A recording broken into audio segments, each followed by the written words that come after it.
L'Iran a frappé les champs pétroliers saoudiens et personne ne dit ce qui attend lundi matin. Bonsoir à tous et bienvenue sur la chaîne. Aujourd'hui nous sommes le 2 mars 2026 et le monde retient son souffle.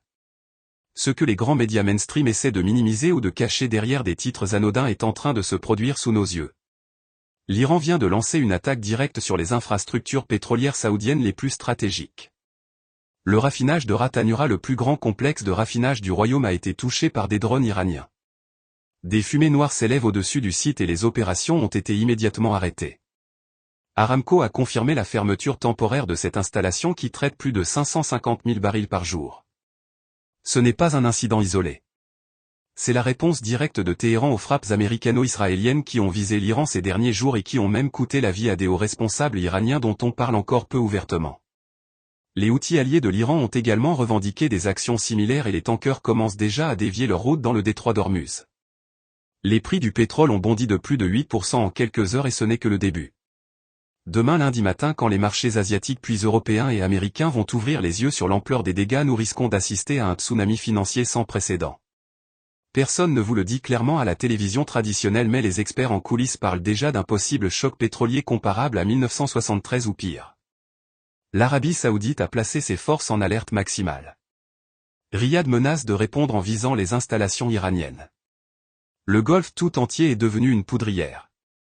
Et pendant ce temps en Europe, en France en particulier, on continue de parler de la météo et des élections comme si rien ne se passait. Imaginez un instant. Ras Tanura n'est pas n'importe quel site. C'est le cœur battant de l'exportation saoudienne. C'est là que le brut est raffiné avant d'être envoyé vers l'Asie, l'Europe et les États-Unis. Une seule journée d'arrêt, c'est des millions de barils en moins sur le marché mondial. Et là, ce n'est pas une journée, c'est potentiellement plusieurs semaines, le temps d'évaluer les dégâts causés par les débris des drones interceptés et par l'incendie qui a été maîtrisé de justesse. Les images satellites que certains analystes indépendants ont pu consulter montrent des colonnes de fumée visibles à des kilomètres. Les compagnies d'assurance maritime refusent déjà de couvrir les tankers qui s'approchent de la zone. Les armateurs redirigent leurs navires vers des routes plus longues et plus chères. Le prix du Brent a dépassé les $80 et il pourrait facilement atteindre les 100 ou $120 d'ici la fin de la semaine si les attaques se multiplient. Ce qui se passe aujourd'hui est le résultat direct d'une escalade que personne n'a vu venir ou que personne n'a voulu voir venir. Après les frappes américano-israéliennes sur les sites nucléaires et militaires iraniens, Téhéran a promis une riposte asymétrique. Et la riposte est là. Les milices soutenues par l'Iran au Yémen, en Irak, en Syrie ont toutes reçu le feu vert. Le Qatar a déjà arrêté sa production de GNL par mesure de précaution. Les champs gaziers israéliens sont fermés. Même les installations en Irak kurde ont suspendu leurs exportations. C'est une chaîne d'approvisionnement mondiale qui est en train de se briser en direct. Et lundi matin, quand les traders vont allumer leurs écrans, ils vont découvrir que les stocks stratégiques américains sont déjà sous pression, que l'Europe n'a aucune réserve suffisante pour tenir plus de quelques semaines et que la Chine, qui dépend à 70% des importations du Golfe, commence à paniquer. Les conséquences pour le citoyen lambda vont être immédiates. À la pompe en France, le litre de sans-plomb pourrait grimper à plus de 2,50 € d'ici la fin du mois. Les compagnies aériennes vont augmenter leurs tarifs. Le transport routier va renchérir le prix de tous les produits de consommation. L'inflation, qui était déjà difficile à contenir, va repartir de plus belle. Les banques centrales vont devoir choisir entre maintenir les taux élevés pour combattre l'inflation ou les baisser pour éviter une récession. Et pendant ce temps, les grands médias français continuent de diffuser des reportages sur les soldes d'hiver ou sur le dernier scandale politique comme si le Moyen-Orient était à des années-lumière. Mais la réalité, c'est que nous sommes tous connectés à ce conflit par notre dépendance au pétrole. Revenons un peu en arrière pour bien comprendre comment nous en sommes arrivés là. En 2019 déjà, l'Iran ou ses proxys avaient frappé les installations d'Abqaiq et de Curey. Le monde avait tremblé pendant quelques jours, puis tout était revenu à la normale grâce à la capacité saoudienne de réparer rapidement. Mais aujourd'hui, le contexte est totalement différent. L'Iran est dos au mur après la mort de plusieurs de ses leaders et après des années de sanctions qui ont affaibli son économie. Téhéran n'a plus rien à perdre et il joue la carte de la guerre totale dans le Golfe. Les experts militaires que j'ai pu consulter en off me confirment que les drones utilisés hier étaient des modèles Shahed 136 modernisés capables de voler à basse altitude pour échapper aux défenses anti-aériennes saoudiennes. L'interception a fonctionné, mais les débris ont suffi à créer un incendie et à obliger l'arrêt des opérations. L'Arabie Saoudite de son côté a augmenté sa production ces dernières semaines précisément pour anticiper un tel scénario. Riyad avait préparé un plan B au cas où les États-Unis frapperaient l'Iran. Mais même avec cette augmentation, les capacités de raffinage sont saturées. Le Royaume ne peut pas compenser une perte de 550 000 barils par jour du jour au lendemain. Les analystes de Goldman Sachs et de JP Morgan, que personne ne cite encore officiellement, parlent déjà d'un déficit mondial de 2 à 3 millions de barils par jour si la situation s'aggrave. Cela veut dire que les prix pourraient doubler en quelques semaines. Et lundi matin, les contrats à terme vont exploser. Les bourses asiatiques vont ouvrir en chute libre. Tokyo, Hong Kong, Singapour, tout le monde va sentir le choc. Ensuite, ce sera le tour de l'Europe. Le CAC 40, le DAX, le FTSE, tout va plonger. Les valeurs pétrolières comme Total Energy, Shell, BP vont certes monter, mais le reste de l'économie va souffrir. Ce que personne ne vous dit, c'est que les États-Unis eux-mêmes sont vulnérables. Malgré leur production de schiste record, ils importent encore du brut léger du Golfe pour leur raffinerie de la côte est. Le Strategic Petroleum Reserve est déjà à des niveaux bas après les prélèvements de l'administration précédente. Washington ne peut pas simplement ouvrir les vannes. Et la Chine, qui est le plus gros acheteur de pétrole saoudien, a déjà commencé à stocker massivement. Pékin a envoyé des instructions à ses compagnies d'État pour sécuriser les cargaisons à n'importe quel prix. Résultat, les tankers qui étaient en route pour l'Asie sont maintenant redirigés ou retardés. Le chaos est total. Mais allons plus loin. Qu'est-ce qui attend vraiment lundi matin? Les marchés financiers vont réagir avec une violence que l'on n'a pas vue depuis le début de la guerre en Ukraine. Les traders algorithmiques vont vendre en masse les actions des secteurs sensibles au pétrole comme l'automobile, l'aviation, la chimie. Les obligations d'État vont voir leur rendement grimper parce que l'inflation attendue va forcer les banques centrales à rester vigilantes. Le dollar va s'envoler en valeur refuge. L'euro va plonger sous les 1,05 $. Et en France, le gouvernement va être obligé d'annoncer des mesures d'urgence, peut-être même un rationnement partiel ou des subventions exceptionnelles à la pompe. Mais tout cela arrivera trop tard. Le mal sera déjà fait. Les conséquences géopolitiques sont encore plus graves. L'Arabie Saoudite pourrait décider de rejoindre formellement la coalition anti-iranienne aux côtés des États-Unis et d'Israël. Cela ouvrirait la voie à une guerre régionale totale. L'Iran de son côté pourrait miner le détroit d'Ormuz ou lancer des attaques contre les bases américaines au Qatar ou aux Émirats. Chaque jour qui passe rapproche le monde d'un conflit qui pourrait durer des années et coûter des milliers de milliards. Les pays producteurs comme le Nigeria, le Venezuela ou même la Russie vont profiter de la hausse des prix pour remplir leurs caisses, mais les pays importateurs comme l'Inde, le Japon, la Corée du Sud et l'Europe vont plonger dans la récession. En Afrique aussi, les effets vont se faire sentir rapidement. Le Sénégal et de nombreux pays du continent qui importent presque tout leur carburant vont voir leur budget exploser. Le prix du transport, du riz, du ciment, des médicaments va augmenter. L'inflation importée va frapper les plus pauvres en premier. Les gouvernements vont devoir choisir entre subventionner l'essence ou laisser les prix s'envoler. C'est un scénario catastrophe que personne ne veut envisager publiquement mais qui est déjà en train de se dessiner. Les médias occidentaux minimisent l'événement parce qu'ils ont peur de créer la panique. Ils parlent de drones isolés, de dégâts limités, d'incendies maîtrisés. Mais les faits sont là. Aramco a arrêté la plus grande raffinerie du pays. Le Qatar a fermé son GNL. Les champs israéliens sont à l'arrêt. C'est une crise énergétique mondiale qui commence. Et lundi matin, quand les chiffres officiels vont tomber, quand les analystes vont pouvoir quantifier les pertes exactes, le monde va se réveiller brutalement. Je vous invite à rester jusqu'au bout de cette vidéo parce que je vais vous donner les scénarios précis que les élites ne veulent pas que vous connaissiez. Scénario 1, le plus optimiste, l'Iran s'arrête là et l'Arabie Saoudite répare en quelques jours. Les prix montent à 90 $ puis redescendent. Scénario 2, plus probable, les attaques se multiplient. Le détroit d'Ormuz est menacé. Les prix dépassent 120 $. Récession mondiale garantie. Scénario 3, le pire, guerre ouverte. Fermeture totale du Golfe. Prix à 200 $. Effondrement des marchés. Hyperinflation. Les banques centrales sont déjà en alerte. La Fed, la BCE, la Banque du Japon préparent des plans d'urgence. Mais elles sont impuissantes face à un choc d'offres aussi brutal. Les gouvernements européens parlent déjà de réactiver les centrales à charbon ou de relancer le nucléaire à marche forcée. En France, Emmanuel Macron ou son successeur va devoir annoncer un plan de résilience énergétique. Mais tout cela prendra des mois. Et nous n'avons pas des mois. Nous avons des jours. L'histoire nous a montré que les chocs pétroliers changent le cours du monde. En 1973, l'embargo arabe a créé la stagflation et redessiné les alliances. En 2008, la hausse des prix a contribué à la crise financière.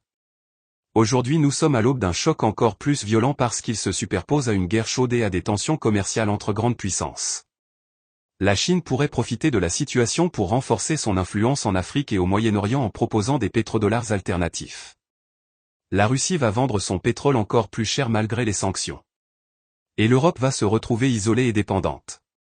Ce que personne ne dit clairement, c'est que cette attaque iranienne change tout le paradigme de sécurité énergétique.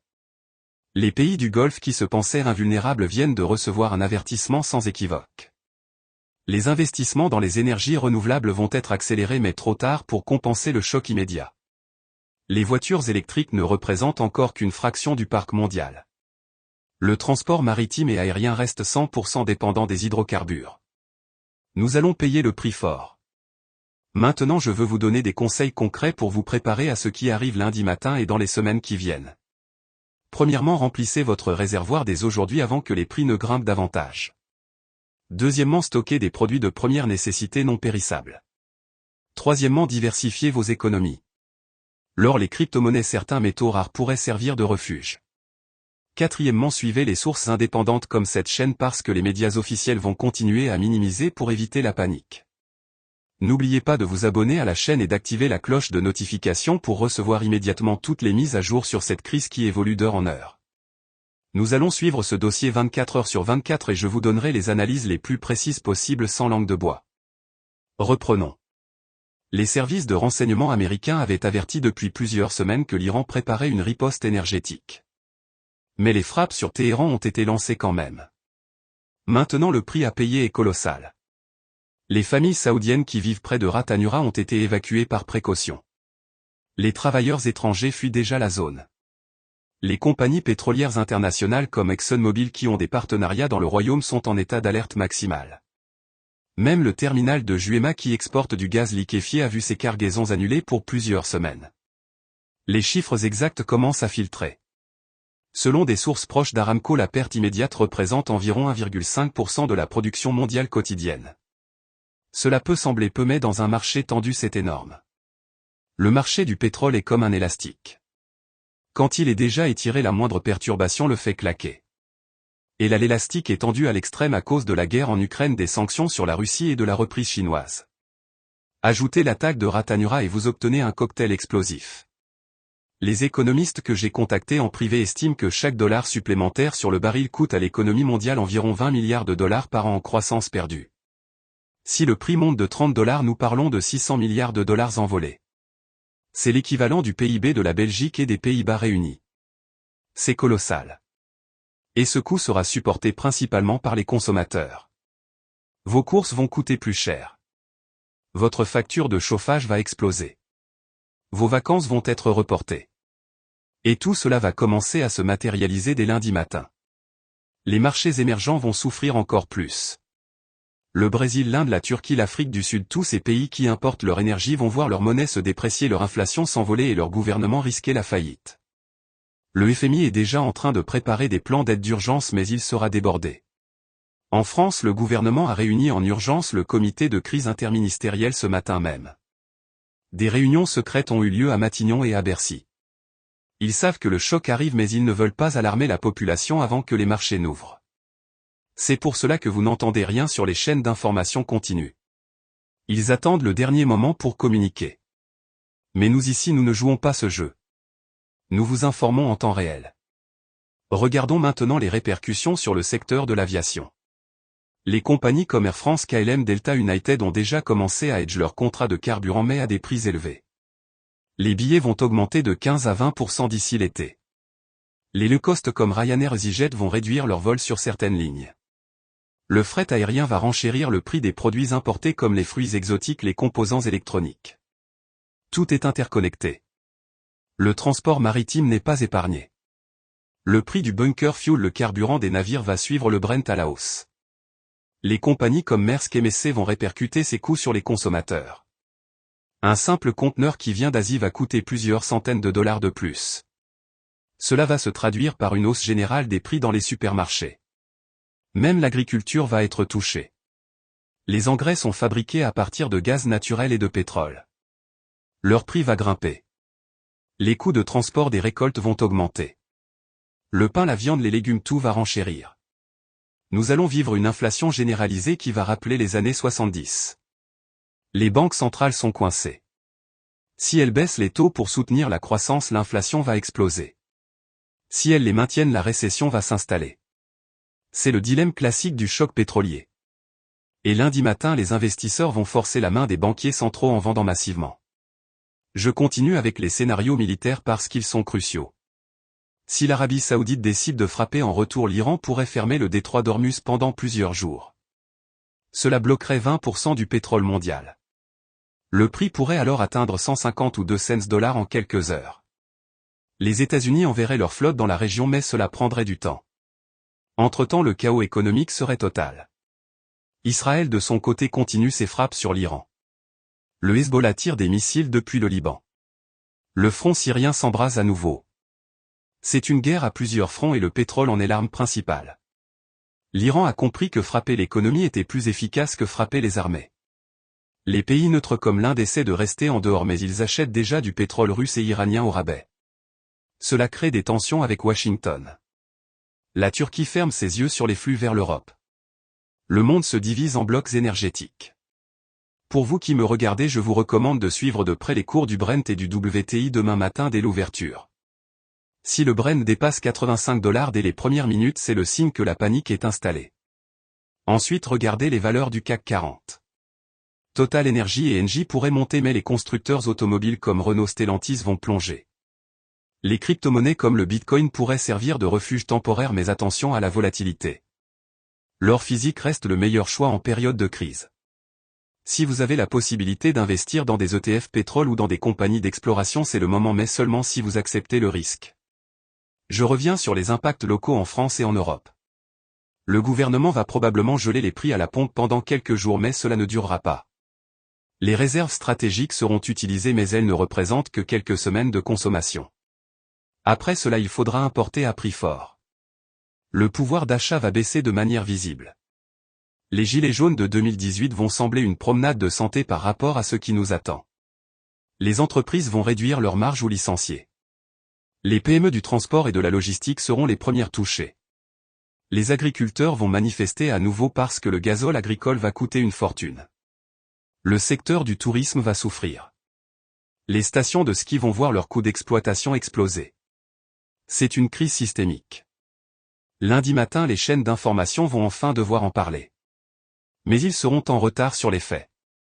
Nous avons déjà tout décortiqué. C'est pour cela qu'il est vital de rester connecté à cette chaîne. Nous allons publier des mises à jour plusieurs fois par jour. N'oubliez pas de vous abonner à la chaîne et d'activer la cloche de notification pour ne manquer aucune de nos alertes exclusives sur cette crise historique. Nous sommes votre source d'information sans filtre et sans censure. Continuons l'analyse. Les experts en géopolitique que j'ai interrogés sont unanimes. Cette attaque marque la fin de l'ère où le Golfe était considéré comme une zone stable. Désormais, chaque conflit au Moyen-Orient aura un impact immédiat sur votre portefeuille. Les accords d'Abraham qui tentaient de normaliser les relations entre Israël et les pays arabes sont en danger. L'Arabie Saoudite hésite à signer quoi que ce soit tant que la menace iranienne plane. La Russie profite de la situation. Moscou vend son pétrole à prix d'or à l'Inde et à la Chine. Poutine rit sous cape pendant que l'Occident souffre. La Chine renforce sa présence militaire dans l'océan Indien pour sécuriser ses routes d'approvisionnement. Le monde multipolaire que nous annoncions depuis des années est en train de naître dans la douleur et dans le sang. Pour les investisseurs avertis, il y a des opportunités. Les compagnies de forage offshore, les fabricants de panneaux solaires, les constructeurs de véhicules électriques vont bénéficier à long terme. Mais à court terme, c'est la douleur qui domine. Je vous donne maintenant une liste précise des secteurs qui vont souffrir lundi matin. L'automobile, l'aéronautique, la chimie, le papier, le plastique, l'alimentation transformée, le transport routier, le tourisme hôtelier. Tous ces domaines vont voir leurs actions chuter de 5 à 15% dès l'ouverture. À l'inverse, les secteurs qui vont monter, pétrole, gaz, défense, énergie renouvelable, uranium. Les particuliers peuvent se protéger en achetant des actions de Total Energy ou de Shell dès demain si les prix sont corrects. Mais attention à la volatilité. Ne mettez pas tout votre argent en une seule fois. Les gouvernements européens vont devoir revoir leur politique énergétique. L'Allemagne qui a fermé ses centrales nucléaires va le regretter amèrement. La France avec son parc nucléaire va mieux résister, mais même nous allons souffrir. Le prix de l'électricité va augmenter parce que le gaz sert de combustible de pointe. En conclusion de cette première partie, je vous dis ceci. Ce qui se passe aujourd'hui n'est pas un incident. C'est le début d'une nouvelle ère où l'énergie devient l'arme principale des conflits. L'Iran l'a compris. L'Arabie Saoudite le comprend maintenant. Et nous les citoyens, nous allons payer la facture. Préparez-vous. Informez-vous. Et surtout restez connectés. N'oubliez pas de vous abonner à la chaîne et d'activer la cloche pour recevoir en exclusivité toutes les mises à jour heure par heure sur cette crise qui va changer nos vies. Nous allons continuer à décrypter chaque évolution sans concession. Reprenons maintenant avec les détails techniques que personne ne vous donne. Le raffinage de Ras Tanura est composé de plusieurs unités. L'unité de distillation atmosphérique a été touchée indirectement par les débris. L'unité de craquage catalytique est à l'arrêt pour inspection. Les systèmes de sécurité ont fonctionné mais la production de diesel et d'essence est interrompue. Aramco dispose de stocks tampons mais ils seront épuisés en moins de 72 heures. Après cela, les exportations vers l'Europe vont baisser de manière drastique. Les tankers qui devaient charger à Ras Tanura sont maintenant redirigés vers Jubail ou vers d'autres ports mais la capacité n'est pas la même. Le délai de livraison va augmenter de plusieurs jours. Les raffineries européennes qui dépendent de ce brut vont devoir acheter plus cher ailleurs ou réduire leur production. En Asie, la situation est encore pire. Le Japon et la Corée du Sud ont des réserves pour 30 jours maximum. Ils vont devoir puiser dedans immédiatement. La Chine a déjà lancé un appel d'offres massif sur le marché spot. Les prix spot ont grimpé de 12% en une nuit. Les analystes techniques du pétrole regardent maintenant le graphique du Brent. La résistance à $82 a été cassée. L'objectif suivant est $95 puis $110. Si le volume des transactions reste élevé lundi matin, nous allons assister à un mouvement haussier historique. Pour ceux qui suivent les cryptos, le Bitcoin pourrait monter en valeur refuge mais l'Ethereum et les altcoins vont souffrir avec la chute des marchés actions. Le stablecoin USDT va voir sa demande exploser. Je veux maintenant vous parler des conséquences sur le climat politique en France. Le gouvernement va devoir expliquer pourquoi nos réserves sont si basses. L'opposition va crier au scandale. Les manifestations vont reprendre. Le mouvement des Gilets jaunes pourrait renaître de ses cendres avec une violence décuplée. Les syndicats vont demander des hausses de salaire pour compenser l'inflation. Le SMIC va être augmenté mais cela ne suffira pas. En Europe, l'Allemagne va demander une solidarité énergétique. La Pologne qui dépend du charbon va mieux résister. L'Italie et l'Espagne vont souffrir énormément. L'Union européenne va tenir une réunion extraordinaire lundi après-midi. Mais les décisions prendront des semaines. Les États-Unis sous Trump ou son administration vont essayer de faire pression sur l'Arabie Saoudite pour augmenter encore la production. Mais Riyad a déjà donné tout ce qu'elle pouvait. Le Royaume produit déjà près de 10 millions de barils par jour. Il ne peut pas aller beaucoup plus loin sans endommager ses réserves à long terme. L'Iran de son côté a montré sa capacité à frapper précisément. Les drones ont été lancés depuis le territoire iranien ou depuis l'Irak.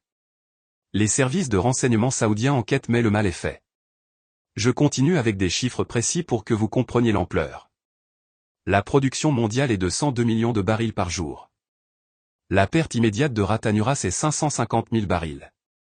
Mais si les autres installations saoudiennes sont menacées et si Hormuz est perturbé, nous parlons de 20 millions de barils par jour en moins. C'est 20% du marché. C'est impensable. C'est la fin de l'économie telle que nous la connaissons. Heureusement, nous n'en sommes pas encore là. Mais le risque est réel. Les compagnies d'assurance ont déjà augmenté leur prime de 3 cents pour les navires dans la zone. Les armateurs hésitent à envoyer leurs bateaux. Le commerce mondial va ralentir. Pour vous personnellement, voici ce que je vous conseille de faire dès ce soir. Vérifiez votre consommation d'essence. Limitez les trajets inutiles. Stockez de l'eau et des conserves pour 2 semaines. Retirez un peu de liquide en cas de problème bancaire. Et surtout suivez cette chaîne pour des mises à jour fiables. N'oubliez pas de vous abonner à la chaîne et d'activer la cloche de notification pour être averti en priorité de toutes les évolutions de cette crise majeure qui va marquer l'histoire. Nous sommes des milliers à nous mobiliser pour une information libre et indépendante. Pour conclure cette longue analyse, je vous dis que lundi matin sera un jour historique. Les marchés vont trembler. Les gouvernements vont paniquer. Et vous serez déjà préparés grâce à ces informations. Merci à tous de m'avoir suivi jusqu'au bout. Partagez cette vidéo massivement pour que le plus grand nombre soit informé. La vérité doit circuler plus vite que la propagande. Restez vigilants. Restez informés. Et à très vite pour la prochaine mise à jour. L'Iran a frappé. Le monde change. Et nous serons là pour vous expliquer chaque étape.